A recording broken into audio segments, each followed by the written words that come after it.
Hello, everyone. Welcome back to the Entrepreneur Investor Connection. Today, my special guest is Pete. All right, I gotta get. I'm always bad with the last name. Peter. Uh, what's your last name again?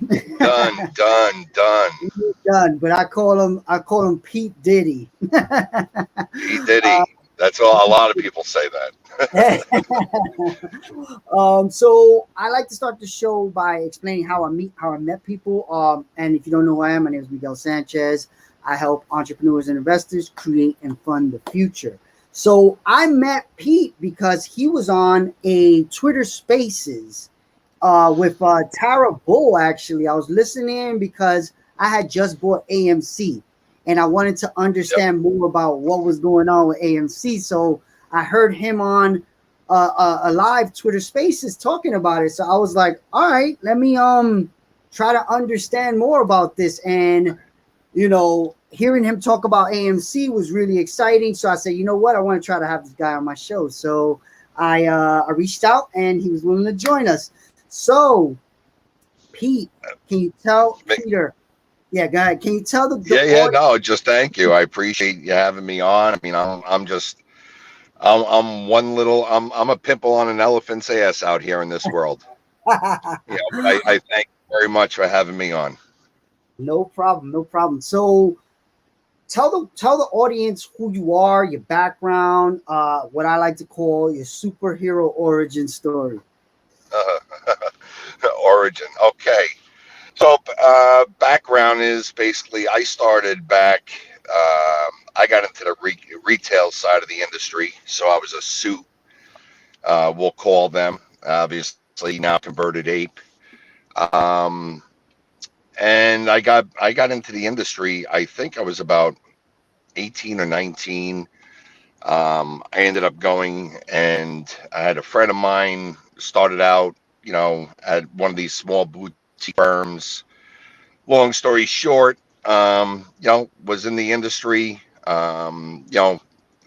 It was great, loved it, lived it. At the same time, stressful beyond means. Managing tens of millions, of dollars per client, and um, it was a different time then. It was right before the dot-com bubble. Okay. Where it was craziness. It was craziness, and I mean, I love the business. You got your ups, you got your downs, but the bottom line is that it's just something that you don't think you're going to do, and then you go into that direction, and that's kind of it. I love the business. Who doesn't like to make money? I was just a regular guy, putting up fences, working, delivering papers at, 13 years old. And, kids today are playing on their Xboxes. You know what I mean? So old school, hard work, hard knocks, um, things of that nature. So, it's a long time ago. You're talking mid 90s, or mid to late 90s I started. So So this movement you got into investing in stocks in the mid 90s. in the mid 90s, 97, 98. Funny story, I was actually in Greece on vacation. I met a gentleman on a we'll call it a adult beverage booze cruise, and he happened to be from Long Island, New York, and we hit it off. And he just invited me. He's like, "Hey, listen, I have a small little boutique firm. Come on in." Little did I know, now, close to 50. I worked at these little boutique firms that, unfortunately, once I worked at one, these are back in the Stratton Oakmont days. So once you work at one of those, the it's kind of like, Goldman Sachs was not going to hire me after you worked at, ABC, company, So like certain firms, they have kind of negative reaction to people working at them. Is that how it works? Oh, yeah. I mean, listen, they call them, the old school days were the chop shops. And, again, like I got into the business right when Stratton Oakmont was going out of business. I got into the business. So, I mean, I've learned from some really good sales guys, we'll say. But hindsight, listen, this is a totally different world from there. I mean, totally different world. And, for instance, communications, right? So like today you have these discords and you have these, you have these rooms and everybody can talk about stocks. I mean, going back in, I don't know, 2005, I think, or 2003, they had the message boards on Yahoo. And, you go on there, you look to see where the flow is and what's going on with the specific stock that you're investing in, and like you would read it and then you'd say, hey, that's not true. I know the company. I've done the research. That's not true. I mean, listen, I've gone on, these forums way before a Discord or a chat room was ever even a thought or a concept. Sure. It had to be like forums, like you said. Yeah. And when I went in there, I'll tell you this. I mean, this is the difference now, right? This is the thing. From when it was 22, 23 years ago to now, let's just call it, like I said, I'm sorry, 2003, 2005, give or take. I was in a chat board on Yahoo because one guy was defaming the CEO, and I said, no, that's inaccurate. Next thing you know, I had, the regulations and regulatory guys come. I got fined. For the SEC? SEC, FINRA. I mean, wow. I got fined for sticking up for a CEO because they were giving wrong information. But now you have the go on. That's a huge thing that I would love to understand more and have my audience understand more about, which is, all right, you hear about run-ins with the SEC, right? You hear about the Mark Cubans, the Elon Musks, I mean, Charles Payton, I mean, listen, everybody, Jim Cramer, anybody that's a somebody, Charles Payne, everybody's got some issues that they went through. But the bottom line is that that's not going to stop my success. That's not going to stop the dream of this AMC movement. Listen, I love trading. This movement literally has rejuvenated my love of stocks. And, listen, I mean, Mark Cuban every day, SEC, is talking about him. SEC is talking about, Elon Musk, that goes and tweets out these, crypto coins that go from 002 to 80 cents. But I go on a message board to stick up for a CEO, and they find me. But so that's kind of like the world I lived in. And now, was that because you worked at a shop, or is that anybody? I mean, say something.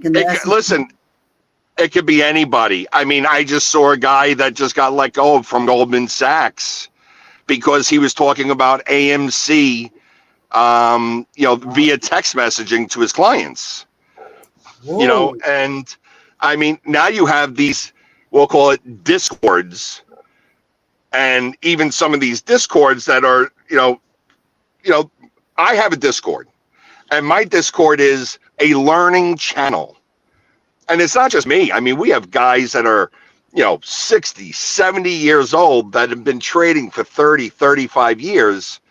And all we do is talk about stock because we like to trade stock. But my focus for months is not trading Apple and Microsoft. I've been involved in AMC since it's $9. And what is it right now? Wow. I'm gonna look. Go ahead.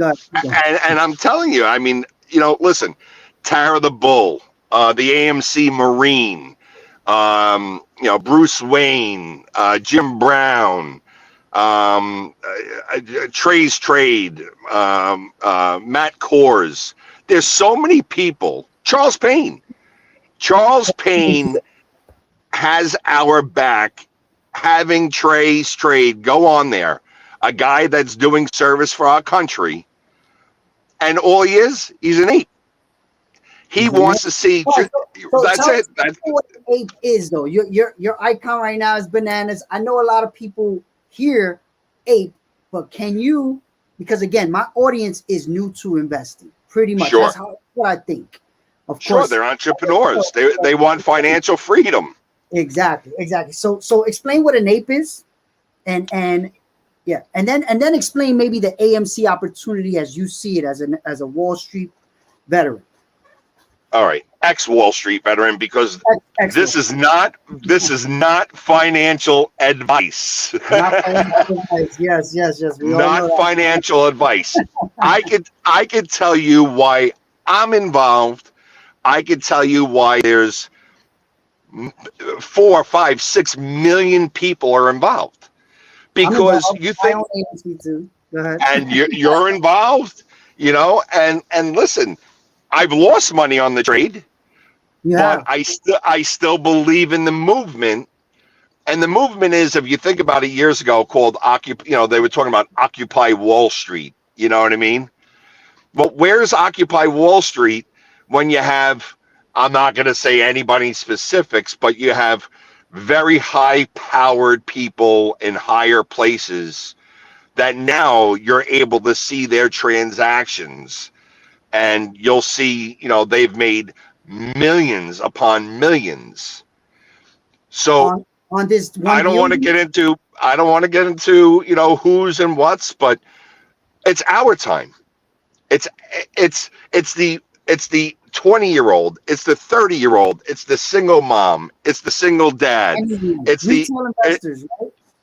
It's the retail investors that believe that this company has been so misproperly treated. And it's not one. This is just one of many. And there's not one particular hedge fund specifically. I don't even want to get into that just because legality reasons, you never know. But reality is Wall Street is not made for us to succeed. Yeah. That's it. I mean, listen, who's in first? Who's in last? Yeah, it is that. If you're basically left holding the bag, correct. You are, people that sell when it's high, and then there's people that buy in when it's high, right? And that's kind of what we end up doing as regular people. We get in when it's exciting, but that's rich people are selling when it's high. Like I wish I earlier. Right. Right. And the thing is, though, the movement started with when COVID hit, everybody said the world's ending, right? The hedge funds, hedge funds, when they're shorting a stock, they're betting the stock is going much lower than the current trading price. So hypothetically, the cruise lines, the airlines, Boeing was trading at $99, now trading, I don't know, north of 200, 226, was as high as like 280. Anyway, the cruise lines, the airlines, the movie theaters. Okay. The fact is that the cruise lines popped right back up, right? Yep. Airlines pop right back up. Yep, makes sense. They literally have shorted this stock to a level down to, I think it was 2 and change, 3 and change. The movement started because... Can you explain how that happens? Like, just technically, what does that mean? Even for me, like when I hear short, I have an idea of what I think that means. But again, as a ex-veteran Wall Street guy, if you could explain it to people like me, that would be great. Yeah, absolutely. So hypothetically, listen, when you're buying a stock, you're buying the stock because you think that it's a great investment, it's going higher. When you're shorting a stock, you think that, maybe that the market is, trading a little bit higher, and you think the tech stocks are going to sell off. You're selling this stock without owning it and looking to cover it at a lower price. And that difference on that loss is your gain. But where do you And do this? Because in these apps, right, we're talking about retail investors. You could do it anywhere. You can see you could short stocks anywhere. But I don't suggest shorting stocks. Again, not a financial advisor. That's a super gamble. Right? Everything's a gamble, but that's a super gamble. Right. I mean, you're gambling. And the fact is the apes came in, and what they've saw and the research they've done, okay, I'm going to go to and I'm going to do numbers for you for AMC, because I really want to focus on AMC, if you don't mind. Yeah, good. I own AMC. I'm definitely trying. I bought AMC to try to understand this whole Wall Street bets ape environment, because I believe when you put money in, that's when you really start paying attention. So I said, all right, and it's not just, and listen, Wall Street bets, more power to them. They built a community. Reddit, they built a community. Tara Bull 808 and Trey and Matt and everybody. I mean, listen, go follow them on Twitter.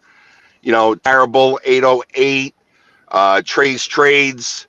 I mean, listen, these guys are just about love, about guys making, and women, making money, and they saw an opportunity. So what I wanted to do is getting into the AMC is very simple. Hedge funds were selling the stock short and buying puts on the options, which I could get into options at a later time. Well, yes, because okay, we'll come back to that.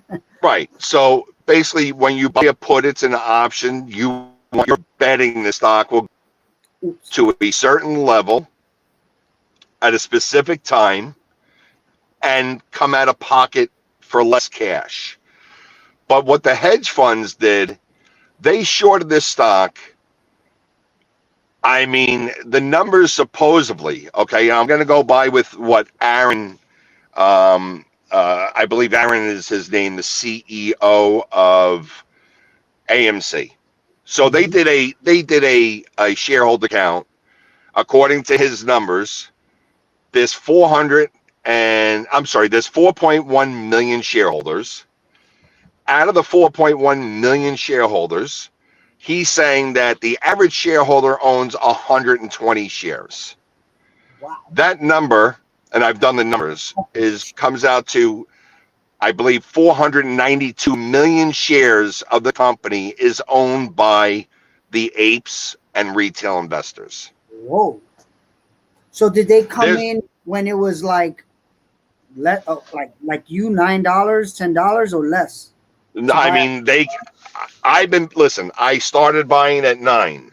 I made money. I bought more at 10, 11, 14, 18, 21, 28, 40, 55. I bought yesterday at 31. You're I bought 2 weeks. Right now.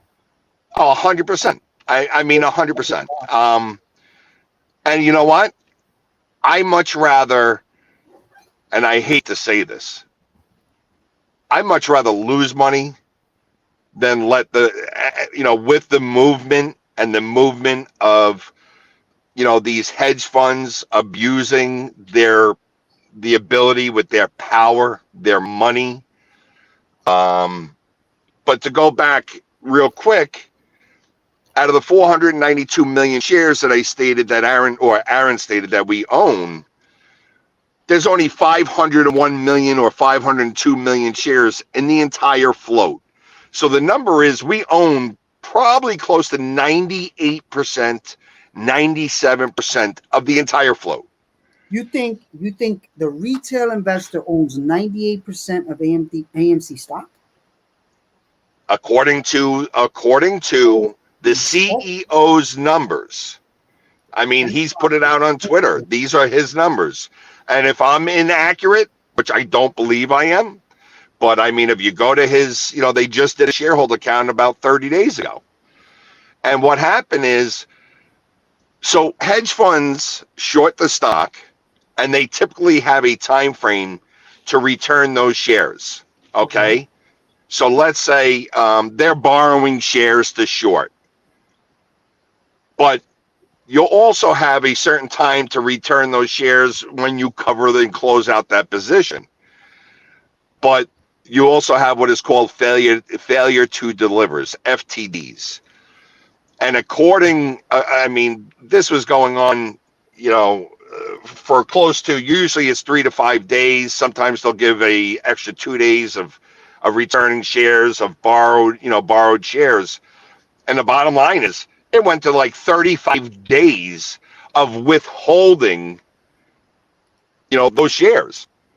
But if, how does a stock go from 63, I'm sorry, it went from 63, 60, 68, 7, 77. It's gone from 77 to 30, $30, $31. I believe in Germany it was like 29 last night, in less than 30 days.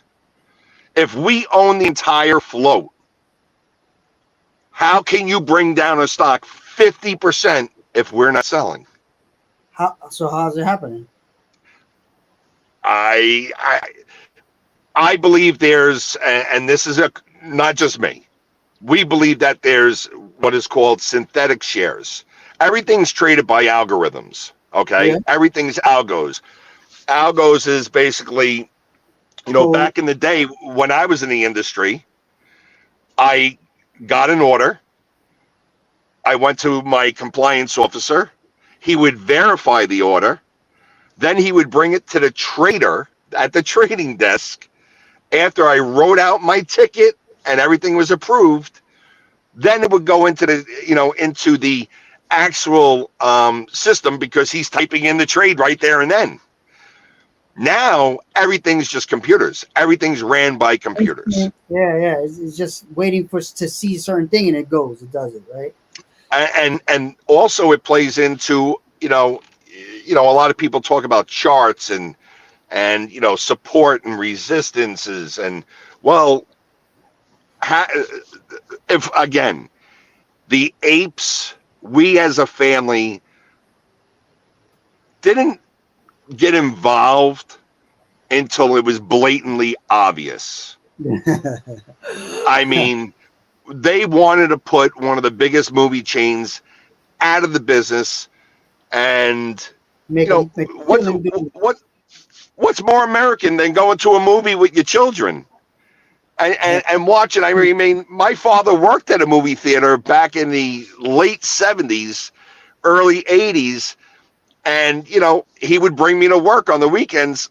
I was watching Star Wars. I was watching Star Wars for a weekend. You know what I mean? What's more American than going out and hanging out with your dad and your mom and your siblings and watching these movies? And why would they want to shut them down? And that's not about that. What's the reason hedge funds, just to make money? They see it as an opportunity to make a lot of money. That's it. The only reason? That's it. And so think about this. If you're not bringing in an income during the worst pandemic there was, I mean, ever since I'm alive, right? I mean, tens of millions of people are out of work, staying at home. We were not allowed to go out. We're not allowed to spend money. We can't go to the movie theaters. They're losing revenue. The cruise ships, the Disneys, nobody was able to go and take their family to Disney. Nobody was able to go and just have dinner. Just have dinner and have a conversation with a friend. You know what I mean? It's like, you got to sit there now, you're wearing a mask, and thank God everything's turning around. But the hedge funds took that opportunity to bring the stock down to such a level, thinking that this company is not going to be able to exist, because if they have no revenues for the last year and a half, they can't exist. So what happens? They go out of business. But the movement from the Reddits and the Twitter Spaces and the Wall Street Bets and the spread and the love of backing somebody, because they're tired of watching Wall Street take advantage of the average retail investor. Yeah. And thank God for the SEC, because now the SEC is now changing regulations. And I believe it was the head of the NASDAQ last week. We're saying, hey, listen, there's some order flow that we're not seeing in inaccuracies. We're not seeing, it's kind of being, and again, this is the research I'm listening to. I'm listening to, the gentleman from the NASDAQ and many others, hundreds of others, thousands of others, all saying, you could delay an order. Right? Let's say I go to buy the stock, 10 guys go to buy the stock, and the bottom line is they might have shares to short, and when they go to short, they're buying it at a high, they're holding off that buy. So for every 5 buys, there might be 15 sells. So it's perfect example. You ready? Imagine if us apes went to a casino and we had unlimited aces and we're all playing blackjack. I'll make this as simple as possible. We're all playing blackjack and we're allowed to have unlimited aces in our pockets, in our hands, in our, pocketbooks, whatever it is. How can you lose? How can you lose? You can't lose.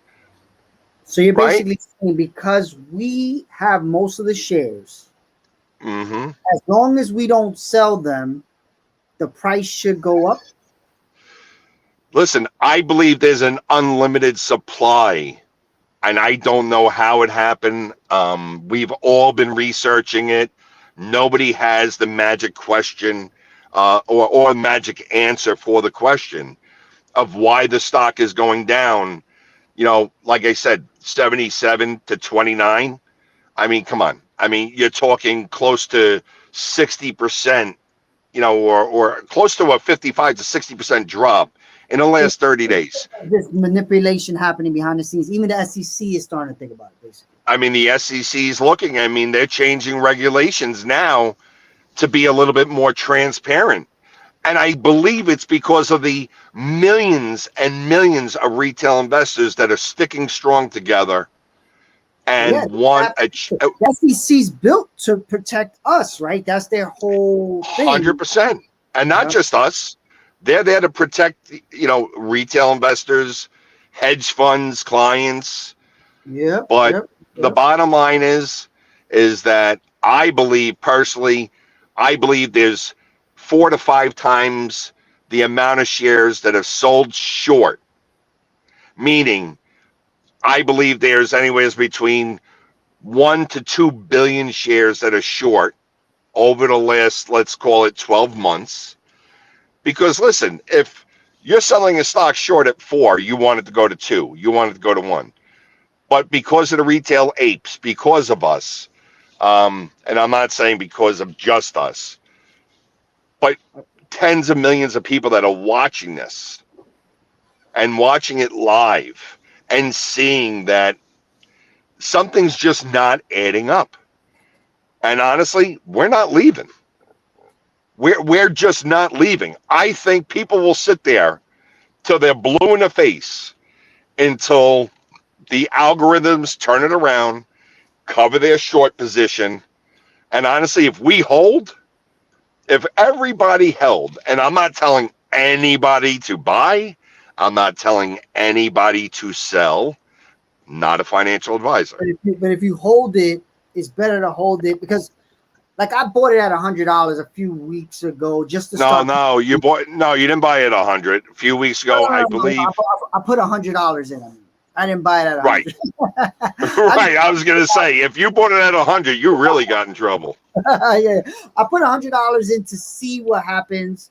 Kind of the same way it's a meme. To me, it was like a meme thing where let's see what the community does with this, and also allows me to start understanding these short Wall Street bet kind of opportunities and make sure I understand for the future how this is going to work. So right now I just looked and I'm still at $100. But when I looked like last week, I was like at $160. So it's been up and down pretty heavy. Right. Like a big 100%. And again, I'm trying to think of, for the entrepreneurs, the young guys that are looking to come into the market, or just watch it. My suggestion is always to watch, because you're only going to learn by experience, but you're better off watching it first. And honestly, shares. I know people that own 20, 30,000 shares. The reality is, you think about this. If the numbers are accurate, and the CEO is saying that we own 4.92 million shares. I'm sorry, 492 million shares out of 502. If the hedge funds, and again, or the algorithms, I'm not blaming any one hedge fund, but if the algorithms turn it around and these guys have to cover their short because we own all the shares, where are they getting them from? So that's kind of what I don't understand is they own so little shares. Why not just take the loss? Is it so much money that they can't take the loss? Well, let's say hypothetically. Let's just say hypothetically, there's people that are saying, oh, it's only 20% short. Okay. Let's just go on that number. 20% short, which is approximately about 100 million shares. But there's only a difference from 502 million to 11 million shares between 502 and 491. How do you cover 100 million shares if the so-called community and us apes are holding? There's only 11 million shares available, but they have 100 million shares to buy. So if when they get forced to buy in, if we're not selling, they have to pay whatever the price is. You understand? So you might have one guy that says, hey, you know what? I got 20 million shares. I'm done. And him going to buy 20 million shares in the market could literally bring the stock from, 36 to 48. And then that becomes the snowball effect. The next hedge fund's like, hey, you know what? I thought it was going to go to 25. I'm out. I'm done. 45, 50 becomes now 65, 70. Now the investors that was sitting on the sidelines waiting for 20 are now like, I want to be a part of this. And then it's called the fear of missing out. Then Wall Street says, hey, you know what? I want in. So the further it goes down, the more they lose. So if they jump out as it's higher. No, as it goes higher, they're taking substantial losses. So hypothetically, I mean, let's just say they're short. I believe they're short much more than 20% that's reported. I believe that, again, in my opinion, looking at everything, I don't look at charts. Not on this particular stock, because charts to me is just a fear index. And it's an emotional, the amount of apes yesterday that are like, hey, this is crazy. But they didn't sell. They bought more. Yeah, I bought more. So yeah, I heard some news this week that it was like AMC's over. What happened? Nobody knows. Is that what it is? That nobody knows? And this is where the SEC is starting to look into? No. Is AMC over? In my opinion, in my heart, it didn't even start. We didn't even start. And I say we, the apes. I believe this is going to be, the old school Occupy Wall Street. We're occupying AMC. So basically, if anybody, and this is again not financial advice, if people start buying AMC, it screws over the hedge funds. So it means that it will continue to go up and up and up and up until what though? Like what's the I end of I mean listen. Everybody. Well, let's go back to your question you just asked. They all saying AMC's done, but who's the who? Right. Yeah, I see messages everywhere. You're on Twitter, Instagram, and people are like, "Oh Right. yeah, who Right. knows?" All the FUDs and the shills and these wannabe, discords. I've read one person saying, "Oh, he was talking about it at 77." Yeah, well, I also was talking about it at 9. So what? So if I bought it at 10 and I bought it at, let's hypothetically say, which I didn't, let's say I bought it at 10 and I bought more at 60, that's $70. If I bought one share of each side, I have 2 shares. So 60 and 10 is 70, cut it in half. My average cost is still 35. Guess what? I'm still up. Sure. You understand? Yeah. I mean, So I think I got in around 30. I don't remember when I did. I didn't really. I didn't look at it as I'm trying to make $1 million. I just wanted to pay attention.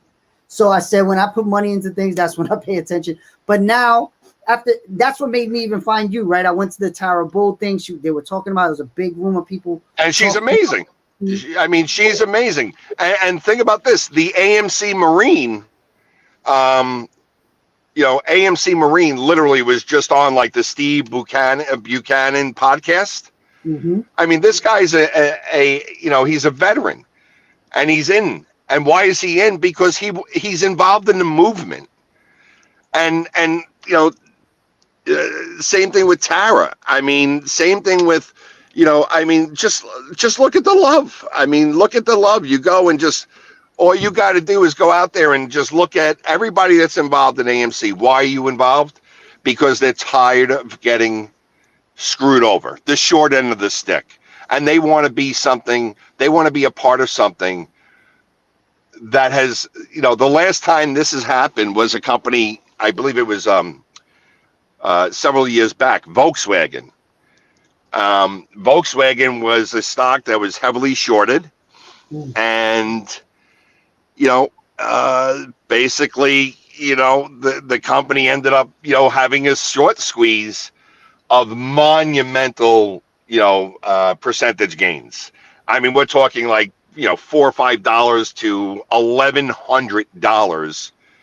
And the reason why that happens is because somebody was shorting the stock, over leveraged, over positioned, and there weren't, somebody else. There were not, and there wasn't enough shares for the shorts to cover.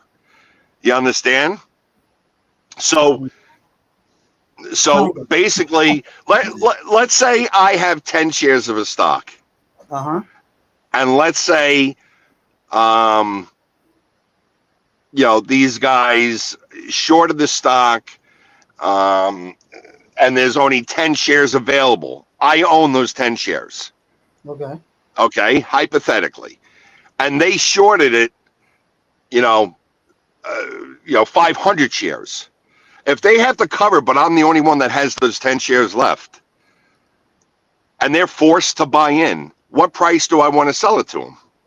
So you get to make that, you get to make the call. Basically, you get to, it's supply and demand. Got it. Supply and demand. I say it like this. You ready? I'll give it another analogy. Maybe this helps. You have 50 hedge funds sitting in a desert, and you have 1 gallon of water. How much are you going to pay for that gallon of water? Got it. No sign of life. They all have to kind of battle each other for the little bit of shares that are available, so they get out of their short position. Not as just bad. To take. Yep. So they're going to pay, but what are they going to pay? They want to live. They want to see their family. They want to make more money. But they're smart. They're intelligent. They know how to play the games of Wall Street. They know how to play with people's emotions. Okay, which then scares sellers, or scares holders to become now sellers. But the bottom line is, if there's a gallon of water and it's me and my family and 11 guys, at a hedge fund, and they're all bidding, I'm obviously going to pay everything I possibly have to make sure my family survives. Right? So let's just say I had $10,000. I'm going to offer $10,000 for a gallon of water. What do you think the other hedge funds are going to offer? So they're going to have to pay whatever price. So us as a family, if we hold, okay, because they made the mistake, not us. We believed in a company. We believed that AMC was going to last. And they did something that I believe was well beyond what anybody on Wall Street anticipated. I mean, Jim Cramer is even talking about it. Yeah. And he's one of the most notorious back in the day. We'll say this because now he runs a charitable trust. But back in the day, he was known for shorting stocks. He ran a fund and they shorted stocks, just like other funds buy stocks and hold them because they think it's going higher. Other funds short stocks because they think they're going lower. Either way, they're making money. Make more money shorting. That's why. Like, why try to take a company out of business? Like, but it's not taking the company out of business. It's also, whether it's, I mean, listen, the days of PE ratio, okay, price to earnings ratio, those days are over. I mean, there's companies trading at $2.5 trillion market caps. Trillions. Tesla, right? Like I heard similar about Tesla. Like the value of is not along with I mean, listen, Elon Musk is one of the smartest men in the world. I'm not a buyer of Tesla. There's many others are. This is a movement on AMC, and I will not look at anything. Actually, I'm sorry, Clove Health, CLOV, GameStop started it all. Yeah, right. GameStop. The Wall Street bets and GameStop started it all. And I lost money on GameStop actually, but I got out. I really didn't understand what I was doing. I came in at the end, I think, because I was just trying to understand it, and I definitely lost money. But then on AMC, I thought I caught it early, but maybe I caught it late too. But still, listen. It's tuition. I'm learning the game. Listen, you didn't catch it late. You didn't catch it early. At the end of the day, when you sell and hit that sell button, because everybody should realize, hey, you know what? What do I want to sell my shares for? I mean, listen, there's people that want to hold for 500. Some people say they think that the stock could go to, 1,000, 1,500, 2,000. That's why I bought it. I heard that, like, this thing could go to $1,000 a share. And I was like, hey, that's kind of like, hey, I'll put $100. If that happens, cool. If I lose the $100, I lose the $100. But and again, you know what? And that's it. Nobody really knows. They just know that there is a strategy that certain algorithm, computers and hedge funds, they did something more. We've done our research. There's another guy, Unusual Whales, great guy, great due diligence. There's just so many. But the point being is, I don't want to keep too much more on this because, listen, I did ask a lot of my fellow apes to come on because I support their community. I support their, podcast. I support their Twitter, space calls. I asked, a couple of the guys to just give me back the love because we're all together. We are 100% a family, and anybody that says, oh, this thing's done, this thing's over, they're not part of the movement because I'll bet you any amount of money. Exactly. I'll bet you any amount of money.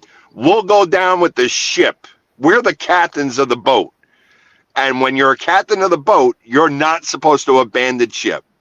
So that's what I've learned, right? By again, putting the 100 in and starting to be in Twitter spaces, finding you, hearing what the community is really about. It's about showing these hedge funds we're in the game now, and you have to pay attention to us, and we're not going to be left out of this anymore, right? So There you like, go. right? There you go. You Miguel, you nailed it on the head. And it just doesn't stop with AMC, because think about this. If they did it to one, they've done it to thousands of other companies. Because we only know about GameStop, we only know about AMC because it's now, on CNBC. It's Yeah, our yeah. community. Our community is showing this. Bringing light So, to it. Exactly. you rob a bank, most likely you might have robbed another bank or two quietly. By the time you get caught, you've done it a few times. Exactly. Right, exactly. And trust me, if they're making $1 billion or $2 billion or 30 billion on one company, imagine if they did it to 20 companies. Okay. Yeah. No. This is crazy. I'm getting questions, but one of the things you said on the Twitter space, or maybe as I've been following you, I don't remember where I hear these things, is if you use options instead of just buying the stock, you could have made more money. Like, can you explain You that? sure. And how do you do options? Because I don't even know how to do that. So yeah. I mean, listen. You know what? Options are basically you're investing into the company, but you're buying the option. You're buying the right. Okay, imagine if you're picking up the phone, right? You pick up the phone to call up somebody. You're calling up, so you pick up the phone. So when you buy an option and you buy a call option, you buy the call because you want the stock to go up. When you put down the phone, you're buying a put. You want the put to go down, so you're betting the stock. So you're going to have guys that are buying the calls and buying the puts. So Somebody's options is up, puts are down. So puts are like shorts. exactly. Okay. If they feel there's weakness, they'll come in. And that's another way that these hedge funds were able to make money. If they shorted the stock, they could do other. I mean, there's so many other things they could do. They could, buy a call, or I'm sorry, they could sell a call, bring in a premium to limit their, their loss, and it's much more. There's so much more into it. Maybe if you ever have me on another time, I could explain that. Sure. But primarily, what? It's very speculative. All options could go to zero. You're just stating, hey, I think AMC could go to $50 by August, and then you could buy the options. So instead of going out and buying 1,000 shares of a stock at $36, you could buy 10 contracts, which is equivalent to 1,000 shares, let's say for $6. So you're only spending $6,000 versus 36,000, and every price over that $50 mark, every dollar it moves after your cost, every dollar it moves, you're making $8,000. So hypothetically, if it went to 70 and you bought the 50 calls, you're making $20,000 on a $6,000. Again, very speculative, a $6,000 gamble.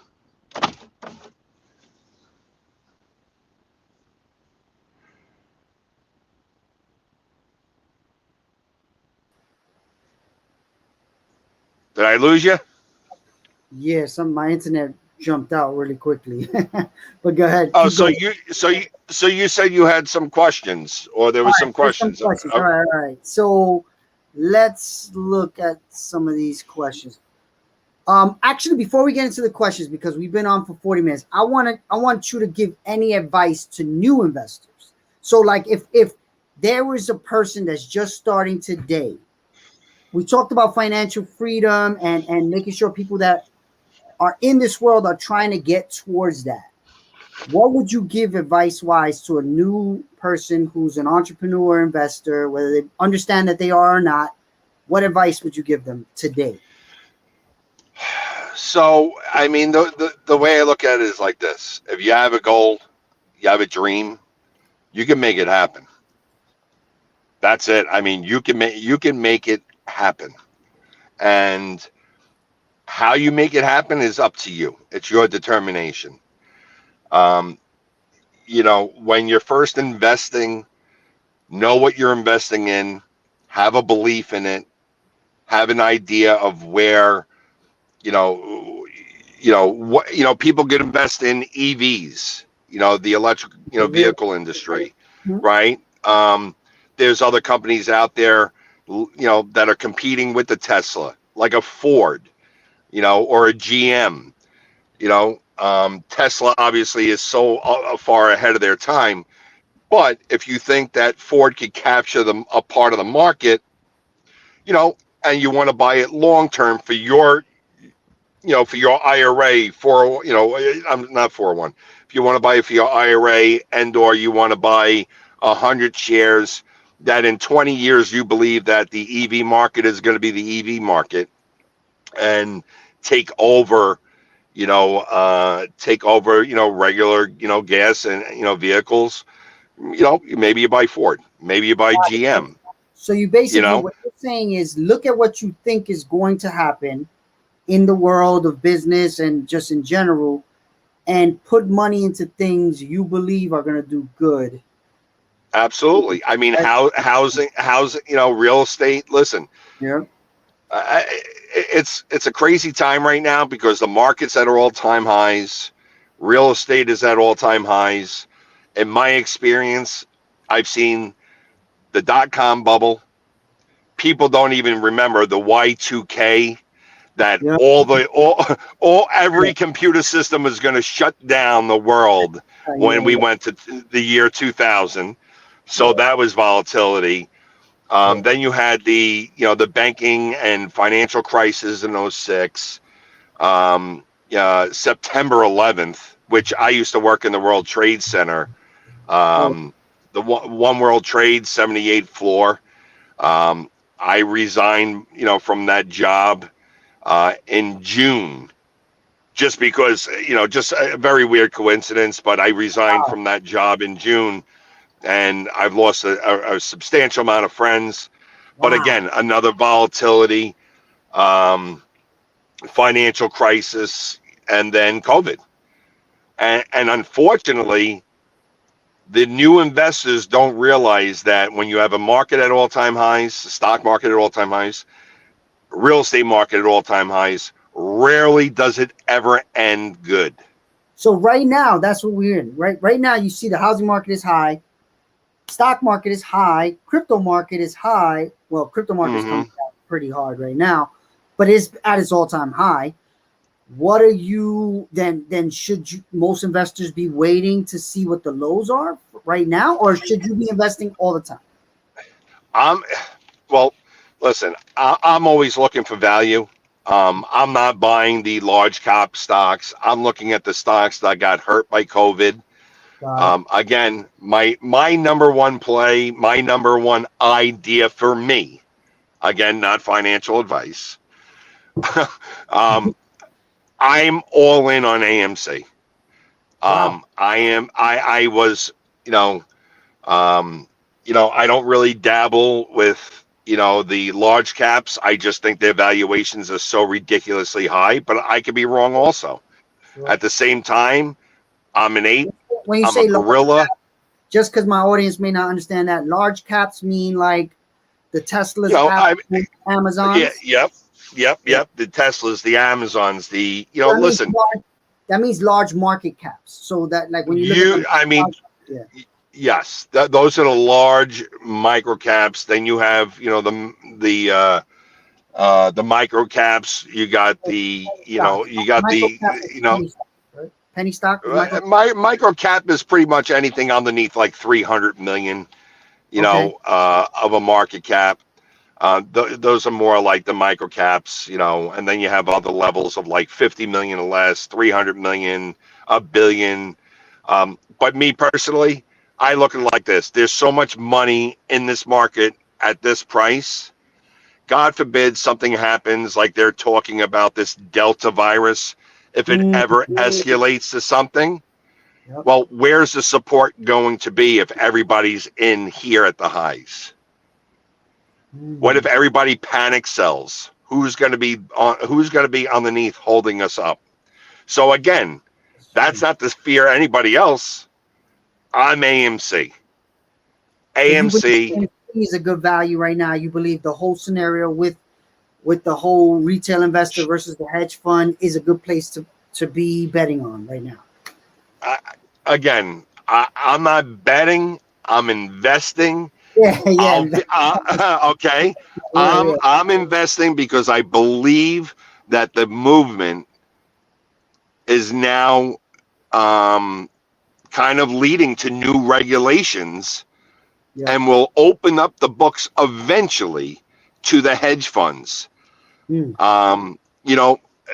so many other things to talk about with dark pool trading. That's basically blocks of stock that are trading, kind of underneath and outside the market, which is, how do we have the opportunity? Retail investors don't have the opportunity to become a part of the dark pool. So why should anybody else?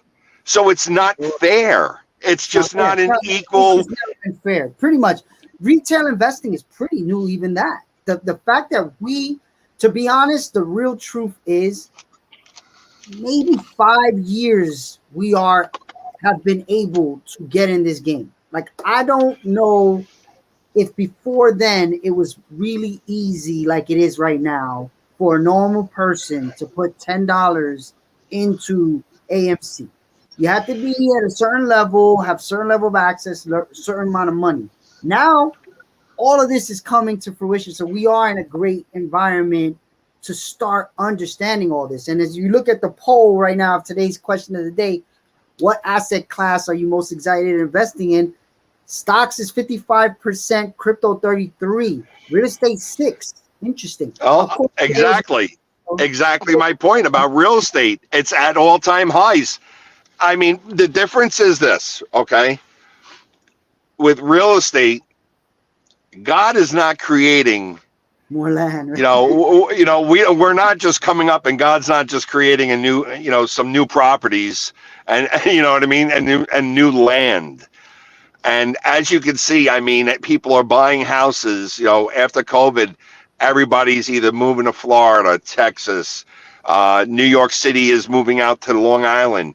I know friends of mine that put their house on the market for like $700,000 and got $805,000 for their house.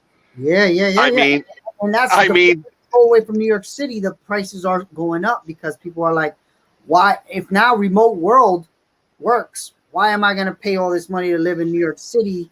I can have more space, more open air, Yeah. And then COVID, people being. Yeah, I mean, COVID hurt many people, and I'll tell you right now, the apes are going to benefit.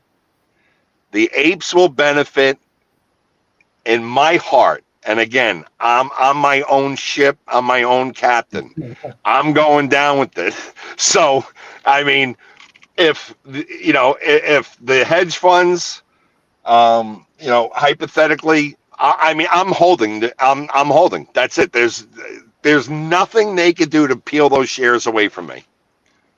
Okay, that's interesting. That's good to know. I think all right, so let's start taking some of the questions just because we're almost at the hour, but I want to. So, all right, Jason asks, do you see the SPY bubble eventually pop? I'm not sure if you understand what that means. 100%. 100%, I know what it means. You see another recession. Powell's been cagey about the future of the market, futures of the market. So me personally, yeah, and that's a great question. The Fed is doing, the QE, quantitative easing by putting money back into the market to support. And I understand, like, that's what they do. They believe that, we're not in a recession yet, but there could be the possibility.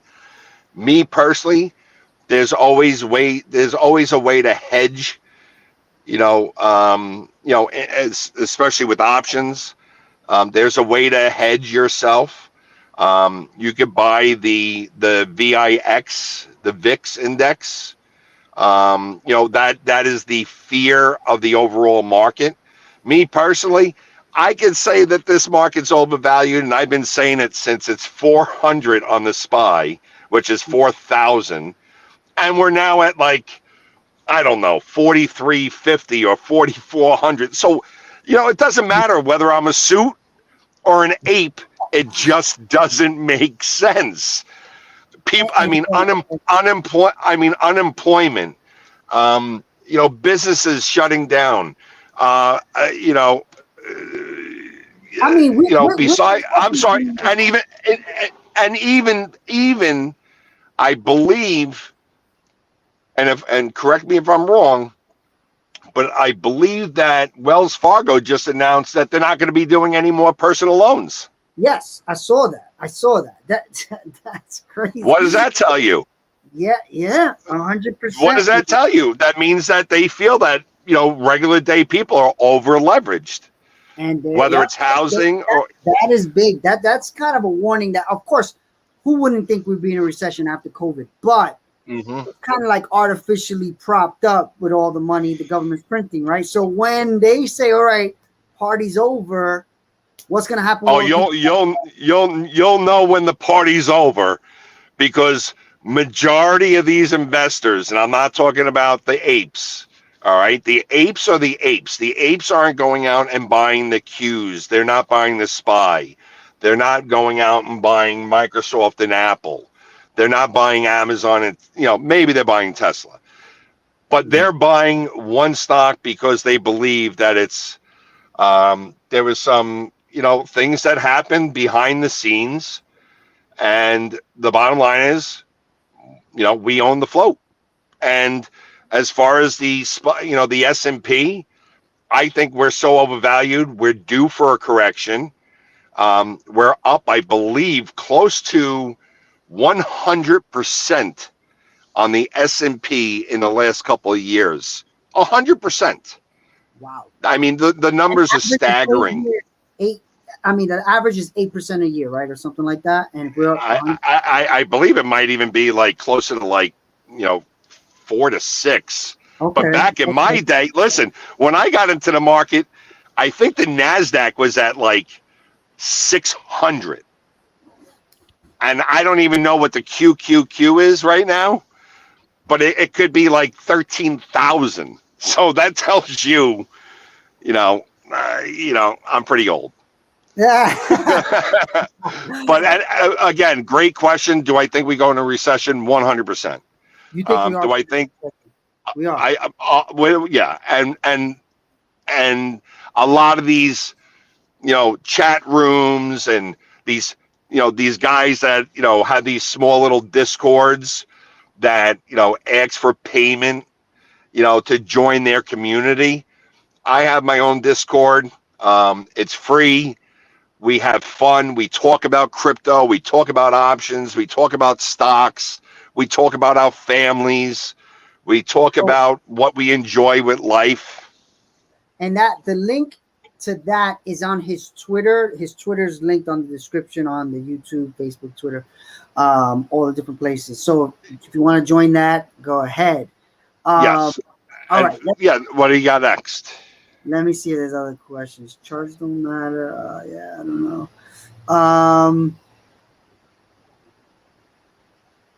Yeah, there's just a lot of fighting. A lot of, I guess, apes versus non-apes, which is awesome to see in my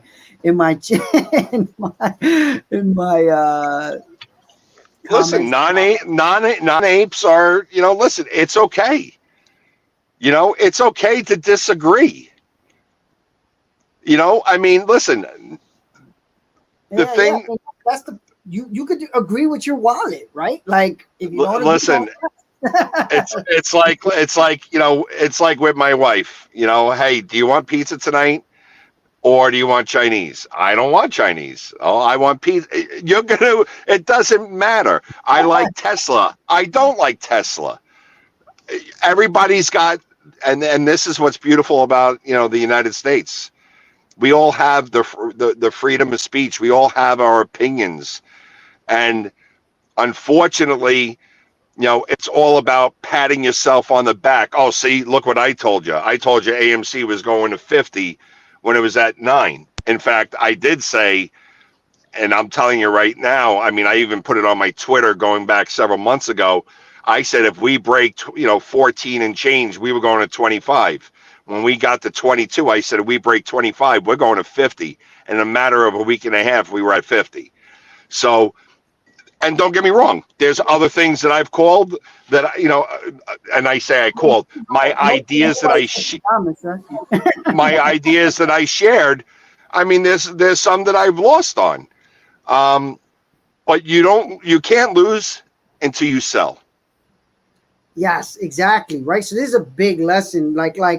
Okay, if you believe AMC is going to go out of business, then yes, okay, maybe just don't invest in it. But if you believe the biggest movie theater chain will survive, it should go higher over time. Again, what is your timeline horizon, right? Like some people put money in and expect to 5x in a month. That's not normal. That's why you got to start looking at this stuff and understanding timeline, right? Like most people put an investment in for multiple years, right? Like you don't buy property next month. Right. And think about this. You ready? The apes, the early originating apes at $4 held, at $60. A lot of them still held. But wow. You do the math. Wow. That's what, 2,500%? Do you know if you put your money at the bank, that would take you 2,500 years to see that return? Yeah. 2,500 years. So, and the value of that dollar will be worth a lot less by then. So, yeah. I mean, listen, I believe we're going into a cashless society. I know a lot of friends of mine that own delis, diners. They used to be some pizzerias. They used to be, cash. Pay. Hey, we only take cash. Now you go to a pizzeria, you go into anywhere, everything's a debit card. And eventually, I can see, going into a cryptocurrency. I don't trade them. I'm letting you know up front. I don't trade them, but I do believe that's where we're heading. Interesting. To believe that's where we're heading, but not to be trading it yet. That's an interesting other conversation. But someone asked, did you actually work at Stratman Oakman? I don't know if that's a popular place. So Stratton Oakmont. Stratton Oakmont was a brokerage firm that went out of business. Everybody, I'm sure, watched the movie Wolf of Wall Street. So that's how far back that. Right. So I've been back from those days. A bunch of guys that actually worked at Stratton Oakmont. Two of my friends, actually my brother's friends, they were older than me. They were recruiting me to come in and kind of say, hey, why don't you come into this side of the business? And, I'll teach you. And then you see your friends making all this money. And I don't know, you know what I mean? I was, right out of high school. But what I can tell you is when I started that, I literally was right out of high school. And then my father passed away. Not to get into specifics, but I had, a friend of mine, unfortunately, took his life. And the same day I found out my father passed away. So I left. I was only at the brokerage firm. Like I said, it was a couple of guys that left Stratton right before they got out of business. I mean, because they were, those guys were crazy. I mean, you saw the movie and you seen the movie, and honestly, I don't think it's too far fetched from it. But the guys that left, my brother's friends, they decided to bring me in. I went there, worked, 3-4 months. The bottom line is, once you work at a place like that, Goldman Sachs is not saying, "Hey, do you want to be my lead analyst?" You know what I mean? And unfortunately, I learned that at a, So you did actually a, work there. So you did actually work there. no. I worked. So a bunch of guys that worked at Stratton, when it closed down, they left and opened up another brokerage firm. That's the brokerage firm I started out, and So they started this, and then you worked there, and since they had a bad yes, reputation, you went with and that. that's yes, and then that's when my father and my friend passed away, and I took a leave of absence. I just didn't have the head for it, and then I went to Greece, and when I went to Greece, I met my some guy on a adult beverage cruise, and we had a blast. I don't I there's certain things I wish I would have known in the business, but the way I was taught was a certain way. Never once in my life did I ever. I mean, I lost sleep. I mean, I'm 47, but I feel like I'm going on 70. I mean, you become emotionally attached. How long did What's you work? that? How long did you work for that organization? Well, I worked at several ones. Eventually, I ended up opening up my own branches of specific brokerage firms. And, when you run branches and you have 30, 40 guys working for you, unfortunately, listen, I mean, you're the guy that's going to take the brunt, It's your the shop. brunt of the issues. Listen, again, I was emotionally connected with every one of my clients. I loved every one of them. You're a therapist, because stocks going up and down, so you have to know, hey, you got to understand your relax. own emotional nature, right? Like if you could deal with that. Yeah, I mean, you're a therapist, and hence how that emotional connection to the market. And then they have the VIX, VIX is the one that actually watches the fear index. So if stocks are going all-time highs, there's no fear, right? There's no fear. But yesterday, the SPY, I believe, the S&P went to I believe all-time highs, but there were more decliners in stocks that are in the S&P than there were advancers. What does that tell you? That just tells me there's a disconnect somewhere, that there was more stocks declining in the S&P, but we went to all-time highs. I don't know. I mean, nobody. That's interesting. Who knows? That's but pretty interesting. Yeah. So no, not at Stratton, but interesting times. Learned a lot of life lessons, good and bad. But that's it for that one. Cool. I think that's all the questions I got. Let me look. There's some more. I don't know if they're just people fighting on my comment section. Also, anyone who took the poll, thank you. If you put other as an asset class that you're excited about, if you could put in the comments what asset class that is, I would like to understand that too, so I can maybe bring more people on the show that deal in that asset class. As we see, 58% are interested in stock, so I'll try to do more about stock. Maybe Pete can come back on every now and then. I definitely do a lot of crypto because my community, I feel like, ask a lot about crypto, but my goal is to help anybody become an entrepreneur and investor. So I will bring on. Listen, I have a ton of people that I respect. I would love to, maybe introduce you to them. Like I said, Tara Bull 808 has got a huge community. AMC Marine. I mean, he was just on, the Steve Buchanan show. She was just on Charles Payne. Trey's Trade was just on. I mean, he's on Charles Payne show on Fox Business, a lot. He's been on a lot, and he's really put this community together. Much respect and thank you for his service. And that's it. Cool. So thanks a lot, Pete. Thanks, Pete Diddy. Thanks again for coming on the show, educating us, letting us know about this opportunity, also what you think about what's going on in this stock world, actually investment world, period. Awesome show. Thanks again. And everybody, thanks for coming by. And definitely anyone who filled out the poll too, thanks a lot. I'll be back on tomorrow. Not sure what I'll be talking about yet, but thanks again. See you guys tomorrow. Miguel, thank you for having me.